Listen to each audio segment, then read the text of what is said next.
EB3 ভিসায় আপনার কি ডকুমেন্টস লাগবে? EB3 ভিসাতে ৩ টে স্টেজ। একটা হচ্ছে গিয়ে প্রথমে লেবার সার্টিফিকেট পাওয়া, তারপর হচ্ছে petition for alien worker application, তারপরে ফাইনালি গ্রিন কার্ড অ্যাপ্লিকেশন।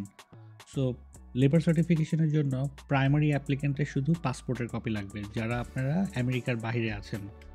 আর যাদের ইউএস ভিসা আছে অথবা ইউএসএতে আছেন, তাদের ইউএস ভিসার কপিটা লাগবে। সেকেন্ড স্টেজে যে আপনার পিটিশন ফর এলিয়েন ওয়ার্কারের সময় আপনার বার্থ সার্টিফিকেট প্লাস আপনার ডিপেন্ডেন্টের বার্থ সার্টিফিকেট, ডিপেন্ডেন্টদের পাসপোর্টের কপি, আপনার ম্যারেজ সার্টিফিকেট, আর যদি আপনার আগে কোনো ডিভোর্স হয়ে থাকে তাহলে ডিভোর্স সার্টিফিকেট লাগবে। এরপর গ্রিন কার্ড অ্যাপ্লিকেশনের সময় আপনার পুলিশ ক্লিয়ারেন্স, মেডিকেল ডকুমেন্টস এগুলি লাগবে। পুলিশ ক্লিয়ারেন্স যাদের 16 বছরের উপরে তাদের পুলিশ ক্লিয়ারেন্স লাগবে, আর মেডিকেল সবার লাগবে, যেটা আপনি যদি ইউএসএতে থাকেন তাহলে ইউএস থেকে করতে হবে, আর যদি দেশের বাইরে থাকেন তাহলে দেশের বাইরে থেকে করতে হবে। পুলিশ ক্লিয়ারেন্সের ব্যাপারটা হচ্ছে গিয়ে যারা বাংলাদেশি আপনারা অন্য দেশে আছেন 6 মাসে যদি বেশি থাকেন তাহলে ওখান থেকে পুলিশ ক্লিয়ারেন্স লাগবে।